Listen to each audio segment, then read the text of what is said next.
program. What you talking about? The program. The program. Get with the program. Everybody clap to this. Say what?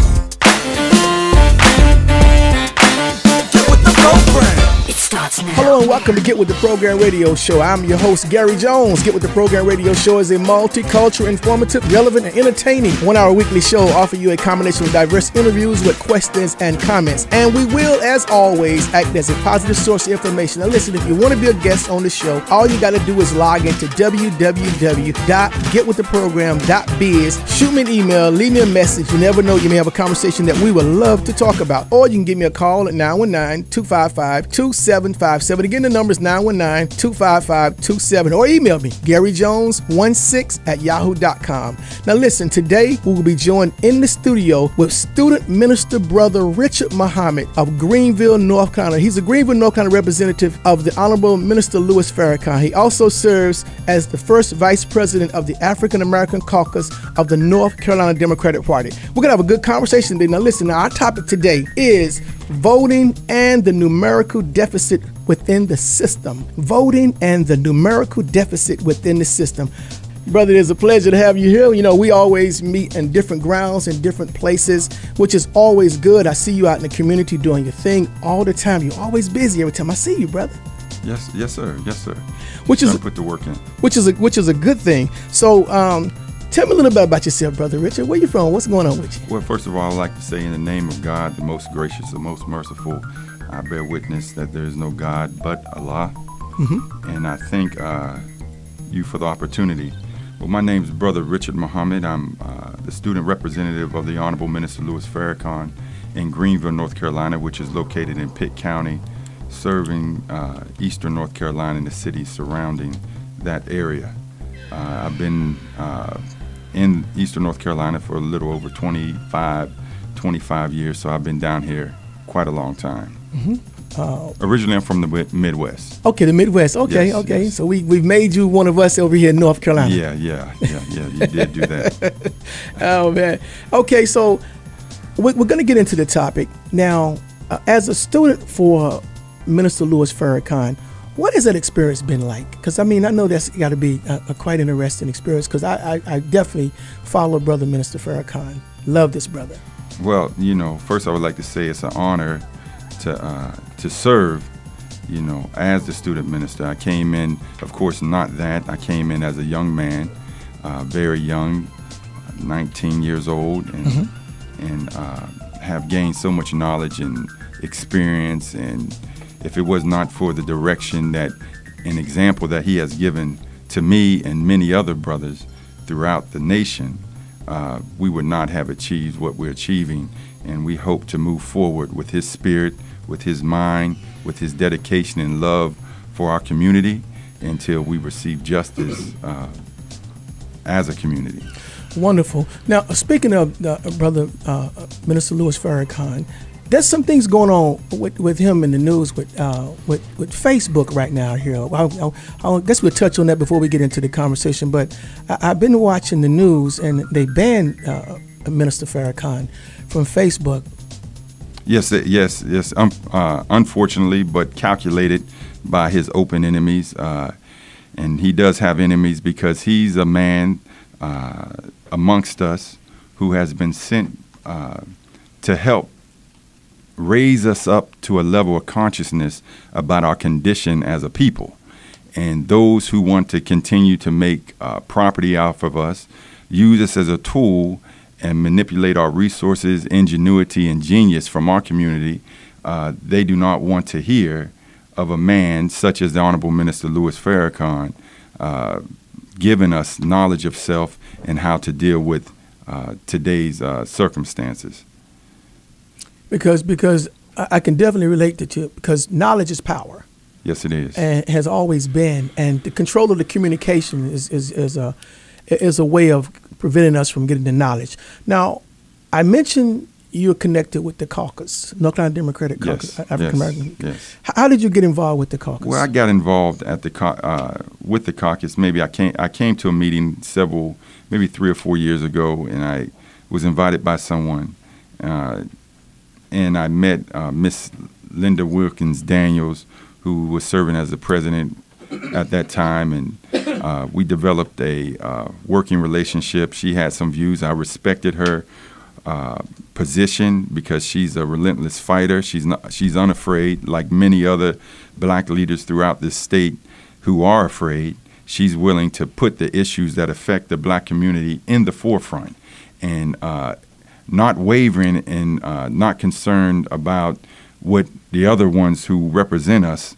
you know, the 10 black senators, the 26 House of Black Representatives, they're concerned with many different things other than the people's business, and Miss Linda Wilkins Daniels is concerned about the people's business. You and I met on a previous occasion, and the conversation came up about the vote. How important is the vote, and is that something to solely depend on? Well, we met prior to that. Oh, we met on several occasions. Yes. What I want to add is that we met at a unfortunate event in Kinston, North Carolina, of a killing of a young man named Darionte Miller. I remember. Who was killed by a police officer, highway patrol police officer, and have not received justice up until today.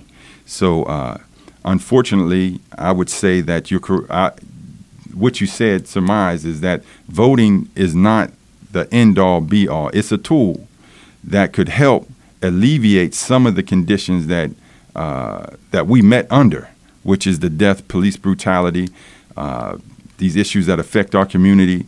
Voting hasn't seemed to be able to solve those problems, even though we are cattle herded to the voting booth after every voting cycle, yet we are still faced with these unrelentless attacks, as we witnessed recently, just last night, or a video was released of a police officer shooting an unarmed black woman who was pregnant 5 times.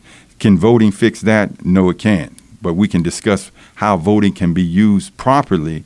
If you put the right mechanism with it, then voting could be a tool that could get us justice. Mm-hmm. And I've had this question put to me by several people before. Is the voting system a joke, or is it by design? Everything in America is by design. Everything in America is by design, and this system is designed to keep from having people of color, black folks, and any other people other than the majority group in leadership. They want to keep their position of being the focal point when it comes to leading. It reminds me what we have been taught, that Abraham Lincoln said that he was talking about white people. He said, we as a people, we are troubled under the presence of black people, and black people are troubled under our presence. But if we are to coexist, then we should always take the position that we should be the ones in the front. We should be the ones leading. We should be the ones who are making the decisions for the whole. Now we see that a broken system cannot withstand the consciousness rising of black people and people of color, who are not going to sit by any longer and just tolerate what we're tolerating with. And today we're going to discuss how to fight back without picking up a gun, a knife, or anything, a Molotov cocktail. We don't need none of that. We can start by just understanding the economic leverage coupled with the vote can bring this system to its knees. In relation to religion and the voting, do you feel that religion has played a strong part of divide or division with the African American community? Well, I feel that when we talk about religion, let's be a little bit more specific. We're talking about 88,000 black churches. We have 22 million black people in America who identifies with being a Christian. Nothing wrong with that. And you have a community that has had black leadership who have access to $450 billion over the course since the 1980s. Now, with that, we see that, most pastors and most religious people are not concerned with social, what they want to call social reform.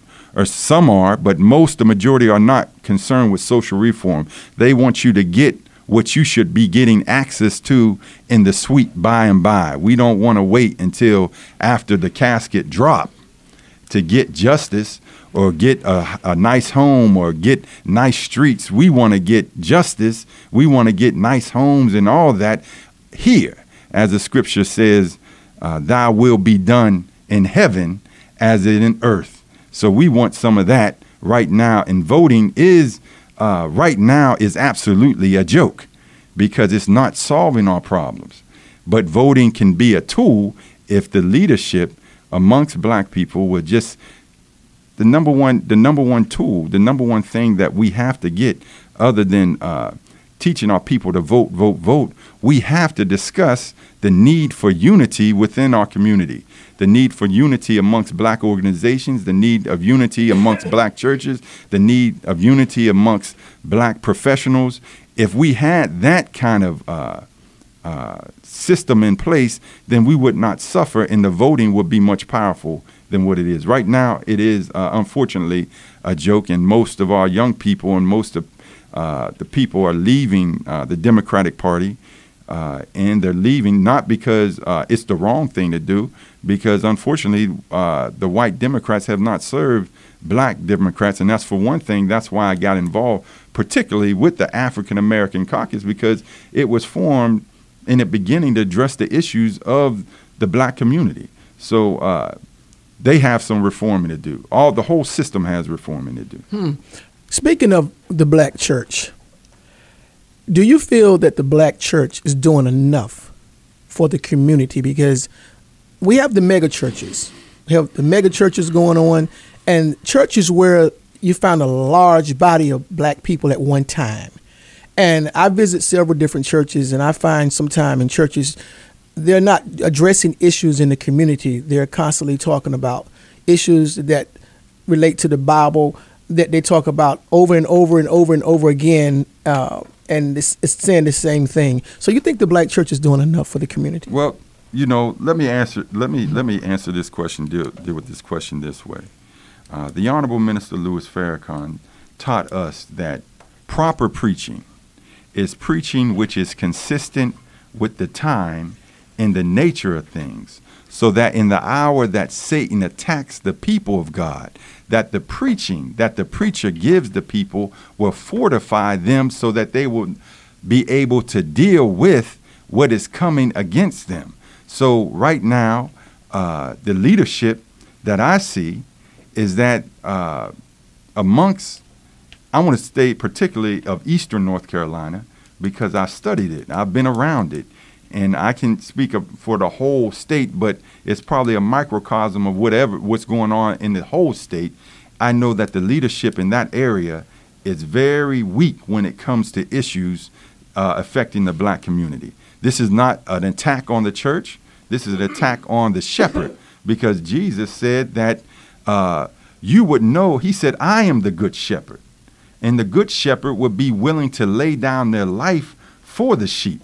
And as we see, we don't see too many shepherds rising up against the wolves that are attacking us in the form of police brutality, in the form of legislation that is destroying our community, in the form of attacking the banking system that is redlining us, in the form of attacking the legislators who are racist at their core, who are gerrymandering our whole system. So the duty of a preacher, the duty of a man of God is to be the good shepherd. But he also described it as those who are hirelings. Now, we can get to the root of it. If they secured $450 billion since the 1980s, the hireling, he said, do not love the sheep. And when the sheep are attacked, they run away.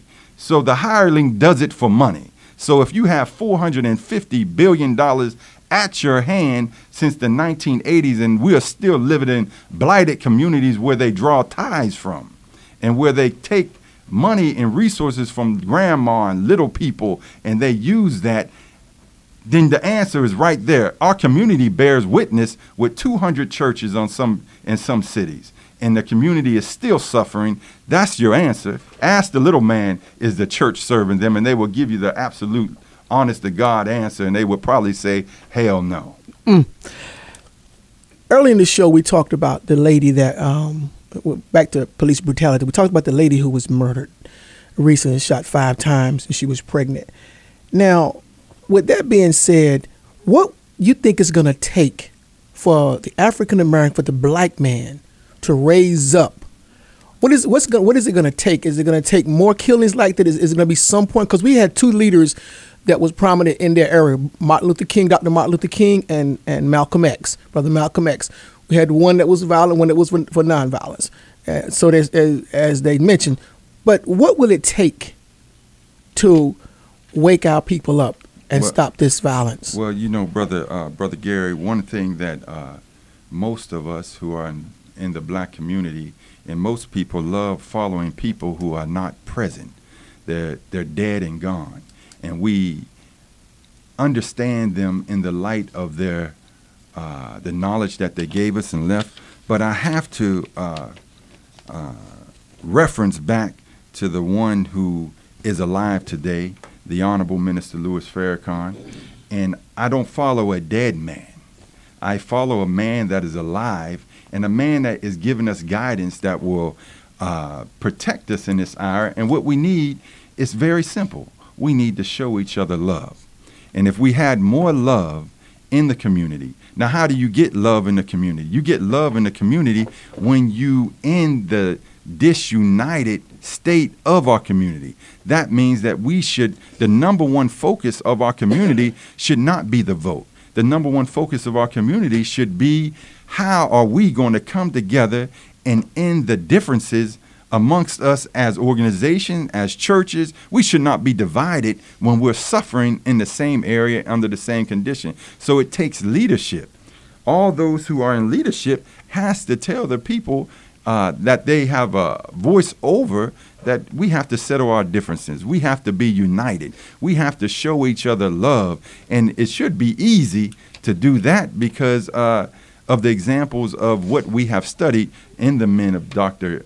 King and in the life of Brother Malcolm.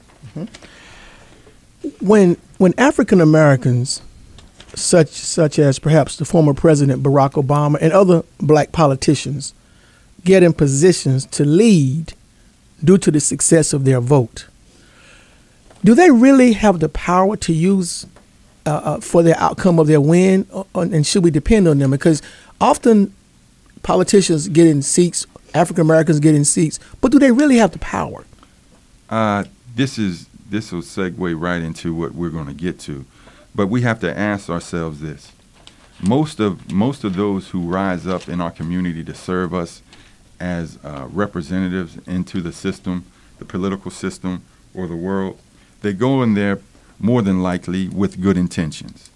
But when you go there in this system and it's broken and has never been designed to really lift us up, then you get into what they call politics or politricks, and our people who are representing us succumb to a reality that they face. And that reality is that they face what we should already know and should already have an agenda in place, which is called, they're facing a numerical deficit. And they're facing a deficit that tells us that this is a democratic system, and we are in a state where there are 36 total black representatives that is supposed to represent 1.4 million people.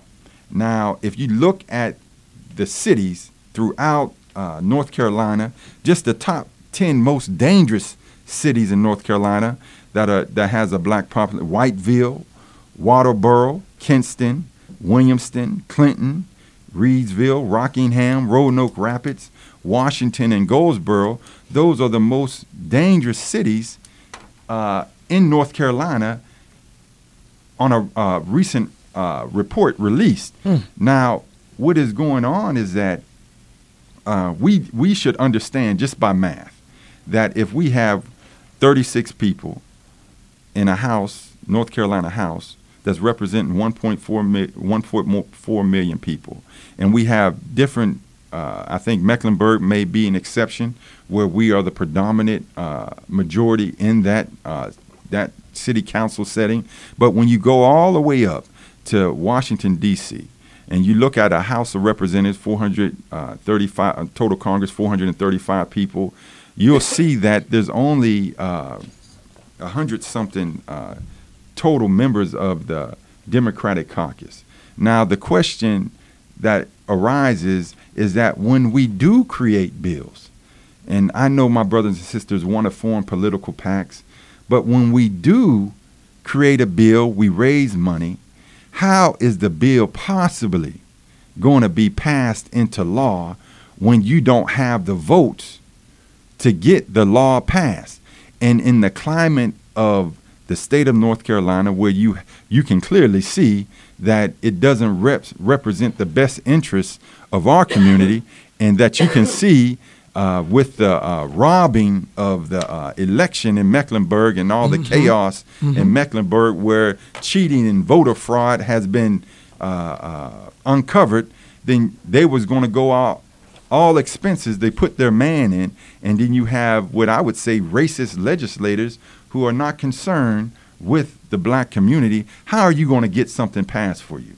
You're not going to get it passed. So the question is, do we discontinue voting? No, we adjust strategically to the system and give us deal with it in a way that will effectively, I want to say effectively, counter what they are doing intentionally. And one of those ways is the only way. You must couple the vote with economic unity.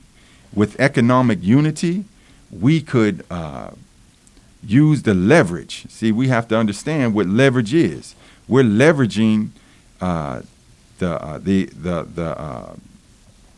economic viability of our community through what we put in it, sales tax, and what we put in it through state tax and local tax. We're leveraging that in a way that we can force those who are in the majority, force them to be more pliant to our desires, even though they don't want to be. But when you say and do what Dr. King said, Dr. King said, you don't have to go around fighting and arguing with anyone. You don't have to go around picking up a knife, picking up a gun, throwing Molotov cocktails. All you have to do is learn how to redistribute the pain. And how do you redistribute the pain? You redistribute the pain by keeping your money in your pocket. Now, the question is, Brother Gary, why is it that I have not heard, and I know some people who serve on state, in the state house here, why is it that you never hear them, even though they have banquets, Dr. King days, and they want to go and, rub shoulders with people who look like or may look like they have the power, but the power is the people. And they don't talk about how to combat a racist state house. You combat a racist state house by organizing your base, your constituency, to withhold their money. This is a weapon that Dr. King used to break the whole of the system that got the Voting Rights Act itself. But you got the vote now, but you don't use the weapon that he gave us to keep the pressure on him, because you are disillusioned because we had a brother of some hue that was in the White House. And what that is, we're talking about the numerical deficit. Now, what we're going to do, Brother Richard, we're going to take a break. Okay. And just for my listeners, if you just joined into the show today, we're here with Student Minister Brother Richard Muhammad. He is in the Greenville, North Carolina representative of the Honorable Minister Louis Farrakhan. He also serves as the first vice president of the African American caucus of the North Carolina Democratic Party. And our topic today is voting and the numerical deficit within the system. But listen, don't touch that dial. We're going to hear more from Brother Richard Muhammad soon as we hear this important message. Hold up. Get with the program.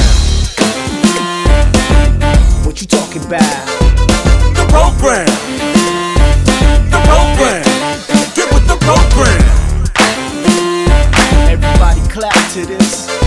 Say what? Get with the program. It starts now.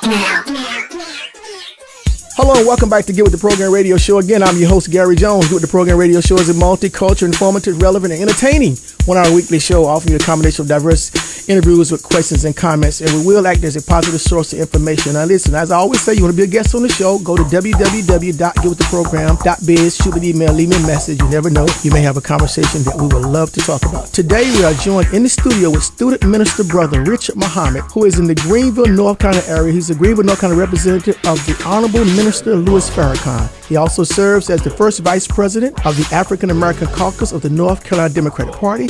Today, our topic is voting and the numerical deficit within the system. Voting and cheating, fraud. We're just really finding out a lot about that now as far as the community and the public is concerned, but a lot of us have known it's been going on for a while. Has dependency on the politicians held the voice of the people back for getting justice in the justice system? Because we know that the voting fraud is there, but we're dependent on the vote. What about the justice system? Has this affected the justice system as well? When you say the voting and voting and knowing that we had the cheating fraud, Right. Brother Gary, you know, I like to keep it 100% as much as possible. This is nothing new. They just got caught. And we know all the way back from the Chads during Bush and Gore, you know, this system is designed in a way that, you know, it's going to always do the right thing. It's not made to do that. It's made to give a sense that that is happening.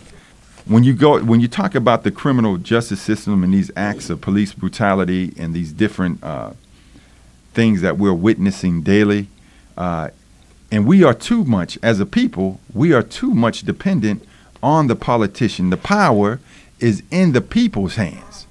You send them to the State House. You send them to Washington, D.C. You put them on the Board of Education. You put them in a city council. So you are the ones who can put them out. But more importantly, you're the ones that can force them to do what you want. Now, this is just a little suggestion. Mm-hmm. Now, when our people run for the State House, and we run for different office, ask those who represent you in your area. Ask them, do you have a 10, 15 year? Because some people want to make their politicians become a career. So we don't want to put term limits on you. But listen, ask them to show you their 25-year, 10-year, 5-year strategic plan that is going to lift the black community out of the condition that they're in the areas that they represent. Ask them, let me see you, Mr. Blue. Do you have I want to see your strategic plan for the next 10, 15 years. Let me see what you have in store to raise our people out of the condition. Mr. Gill, let me see your strategic plan. Miss Candy Smith, let me see your strategic plan. I know that we go there with zest and zeal and we want to do everything, but people are suffering in these areas, and it's high time to either listen to them or that the little man has to rise up and organize himself and send a message that, all right, if we understand that you push us to vote you in, but we're going to organize in a way to vote you out. Is it safe to say that we should blame the politicians or blame ourselves? We can't put the blame. There's a lot of blame to go around everywhere. What we need to focus on is repair and aim for solutions. We got to aim for the solution on how to correct it. We have to educate our people. We have to hold our leadership accountable, and we have to have leadership across the board, from the church, from the 501c3s that pilfer money out of the black community, that get money and then they really not doing the jobs in these communities. You know, they have these mental health agencies. They have these different agencies that are supposed to be serving the people, but you're going down the streets. You ask the people, walk the communities. We're told by the Honorable Minister Louis Farrakhan to get out in the streets. Our best followers, our best helpers are in the community. So we have to walk the streets to find out and witness what they're going through, because some of us are losing touch with what the people want. Now, back to the numerical deficit. That's where we Okay. stopped on the Yes, sir. at the end of the show. The numerical deficit. What are we talking about? We're talking about we cannot, as a group, even once they gerrymander us or they give us, they rewrite the districts and give you more voting. They can give you more seats, but they don't give you more votes. So you need certain amount of votes for a bill to become a law and legislation to be passed. So what we need is to understand that we have to understand strategically, we have to change how we see things operating. So we can't have it, I had an uncle that had an 8-track player in his car. And the 8-track player, he probably still has it. And you put the 8-track in, you can still hear the music. It sounds good. But in this modern day and age, we have MP3 downloads now. So our message can't be the same as when the 8-track came out. Our message must fit the needs and times that we live in. And the needs and times demands that we utilize the full potential of our power, the full potential of our resources, the full potential of our numerical numbers, and use that as leverage to force the vote or force our desires on these. We can't wait for benevolent white people, or we can't wait for trickery black folks who get in the office and then forget about us, the little man. We can't wait for that anymore. We have to organize in a way that we send a clear message. And the clear message has already been sent. If we organize properly, if we do what Dr. King told us and redistribute the pain by using our economic strength. Dr. King not only said, put your money in your pockets, he also said, pull some of your money pull your money out of the banks that we put money into, that our people can't go and get a simple loan because we don't qualify for it. How can we not qualify? This is simple. These are simple things that we should address. Our politicians, our leaders are not addressing this. They're benefiting from not addressing this. So why can't we, if we're putting millions and millions of dollars into banks that are owned and controlled by others outside of our community, shouldn't be a way for us to leverage them and force them to either find a way to give us some resources and loans. Some of us know more about this, but when you really gauge what's going on, it's an outright attack on our community. We have a war on two fronts, Brother Gary. One war is by the forces that are attacking us through legislation, through the mind and idea of white supremacy, known as white nationalism. We have these forces that are attacking us, that are robbing our votes, that are expelling our children. I just seen the other day on social media that they showed a group of white women teachers who was taking pictures with a noose in California. And then you have so much madness going on that we have to combat that. And then, unfortunately, we have to combat the second front, which is fratricide, us internally fighting. And if we want the young people who are in street organizations, who are cleaning up now, if you've seen the mass movement after the Nipsey Hussle homegoing, you will see that a lot of them are uniting and they want to put down and stop the beef. Now, what would help in this as well is that our organizations stop the beef. Our organizations find a way to set an example for our young people so that they will stop the beef. But if we don't stop it, those who are in leadership, I don't want to associate with this organization. I don't want to go to this church. I don't want to sit with this brother. I don't want to talk to this sister. And we all are suffering. It's only at the benefit of the same other war, the other front that we have to fight, which is white supremacy, white nationalism, and white folks who do not like black people. Now, there are some that are concerned. They could be allies. But the majority that's ruling the state house in North Carolina don't give a damn about black people. What's driving our politicians for not responding? Money. Someone would say, well, prove it, Brother Richard. when it comes to proving something, when you take science and you take mathematics, you don't have to always see A, B, C. In geometry, you can see this is congruent. What is congruent is that if they're not speaking the will of their constituency, something is wrong.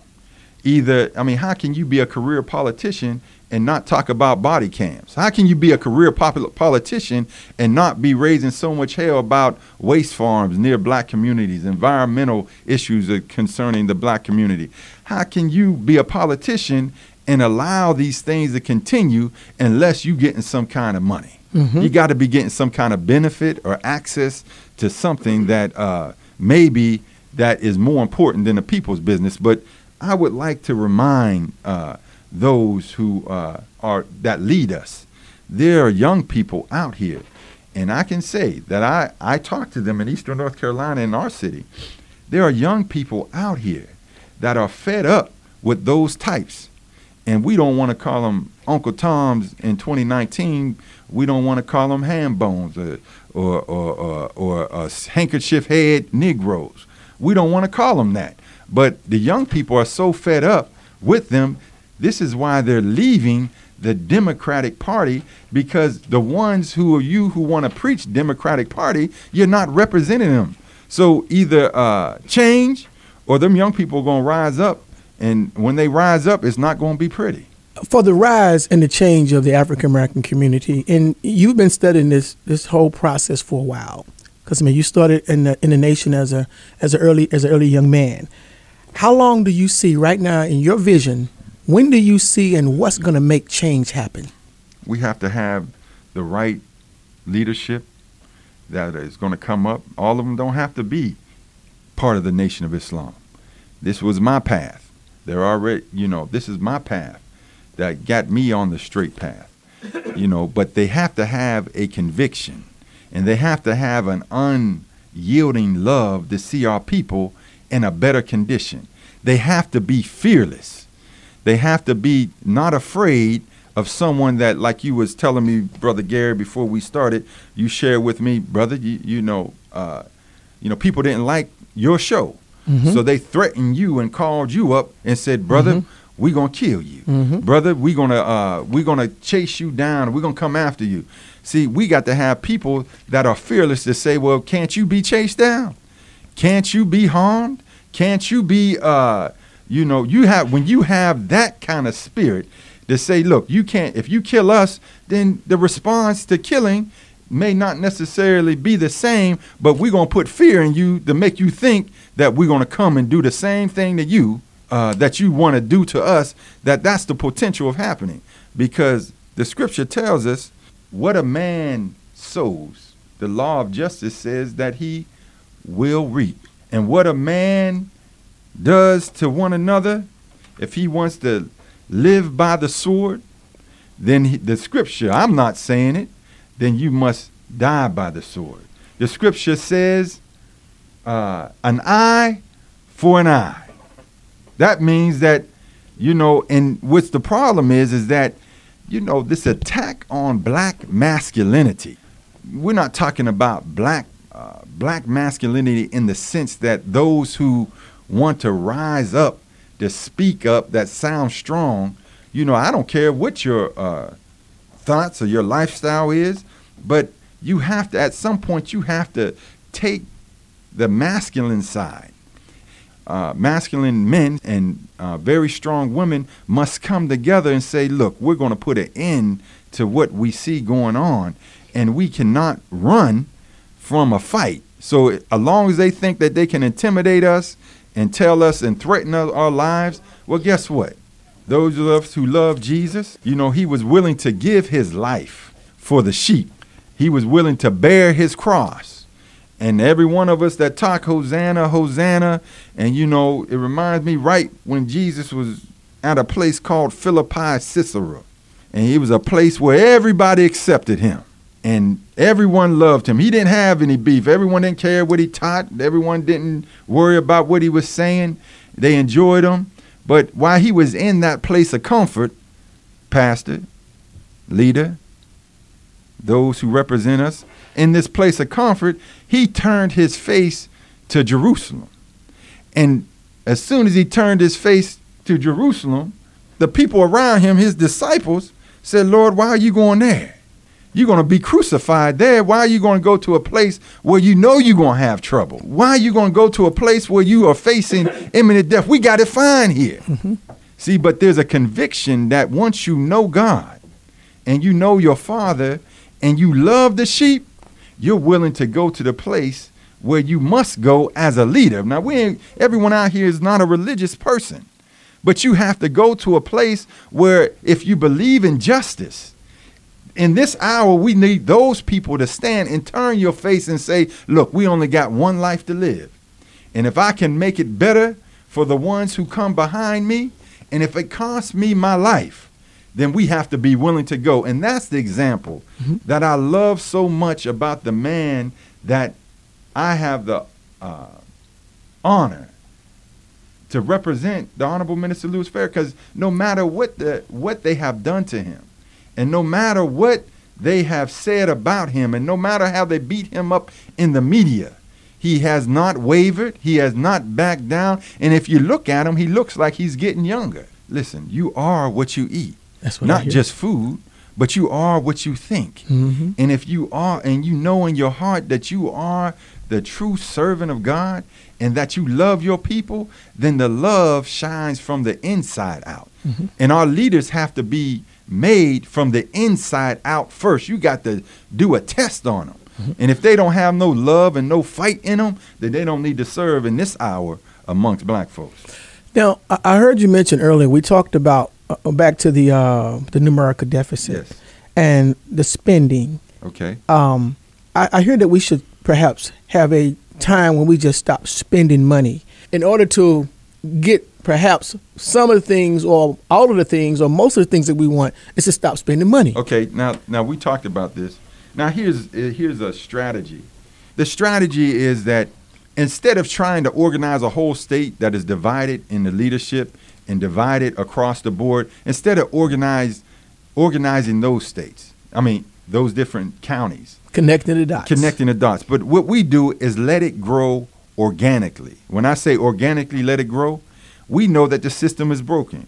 We know that there are rogue police officers. We know that there are people in charge of our children that do not have the best interests of our children at heart. So when an issue comes up, so a man gets, one of our brothers or sisters get beaten up, one of our children are unfairly expelled from school, suspended from school, one of our brothers or sisters dismissed from a job.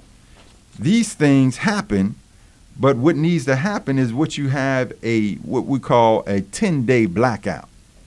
And if it happens in Asheville, what we do is... And that means stop spending. Just instead of trying to organize for the whole state, mm-hmm, we say we're going to do a 10-day blackout with those who are in that area.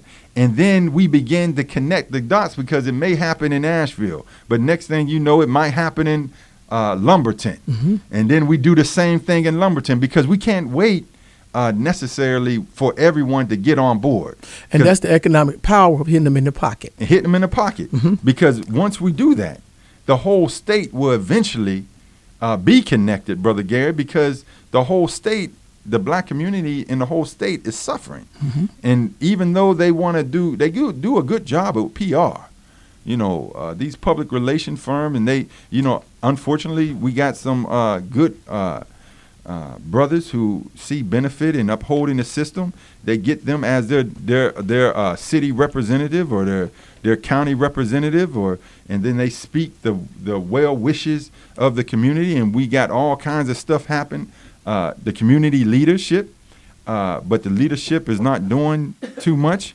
So with this idea, with this strategy, it can grow because you're going to have people automatically that are going to be present in that area. So they would laugh at us and say, well, if 10 people come out or 10 people start spending money, it's not going to be effective. But, let's be mindful that when the hurricanes hit, it starts with one raindrop hitting the coast. We can't calculate where that one raindrop hit, but we know that as the as that raindrop hits and that wind begins to blow, and as the eye of the storm begins to organize effectively, then the force of the winds and the rain begins to do damage across the land. The same thing can happen if we organize effectively with those who are fed up with a system that is forgetting about the poor, at the same time go to church on Sundays and praise Jesus, when Jesus said, if you have not done it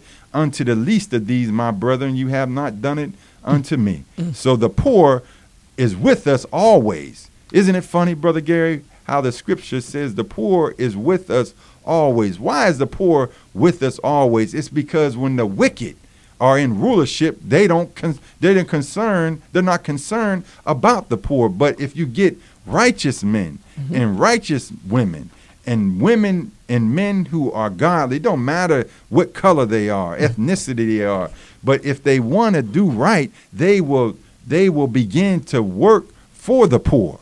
And the poor have to have a voice. Right now, they have no voice. Now, we got about 1 minute left. I want to ask you a question. This question here is in relation to the celebrities. And the celebrities, in particular, some of the young millionaire celebrities. We got celebrities who are millionaires and they're young. That's that young generation. Do you think the celebrities are doing enough or could do more? I think the celebrities that will get under the voice of Brother FARRAKHAN are on the right path, or get under the voice of a Dr. Boyce Watkins, get under the voice of a Gary Jones, get under the voice of one who will lead them in a way that they get to an understanding that we can solve our own problems.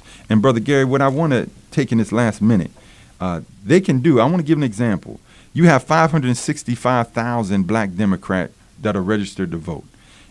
If each one of those not only voted, but said, I'm going to put $5 aside in an economic program that is going to be funded by ourselves, in 1 month, you would have $2,825,000. And then in 1 year, you would have $33,900,000. With that money, then you can begin to address the problems that are facing our community: economics, criminal justice, recidivism, education. If we just begin to pull our resources together. Wow, good information, Brother Richard Muhammad. I thank you so much for being here today. I really do. And I'm going to call this part 1.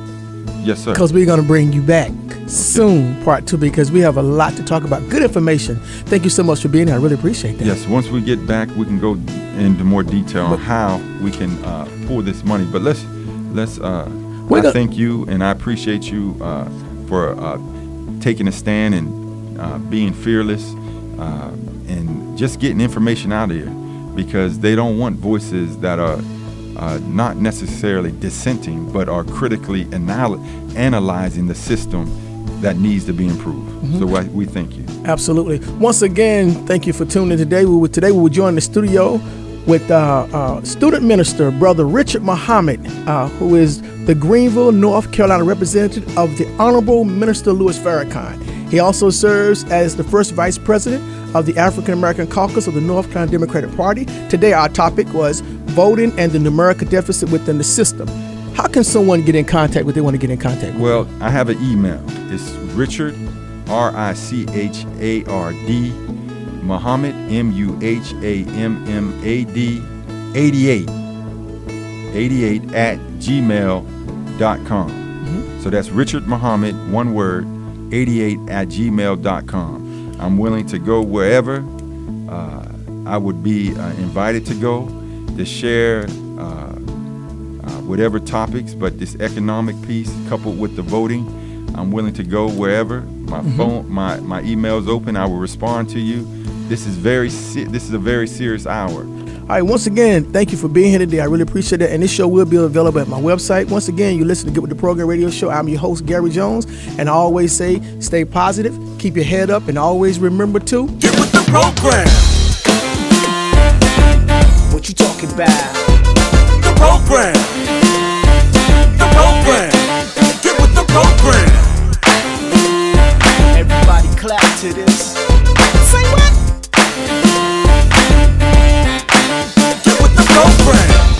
now.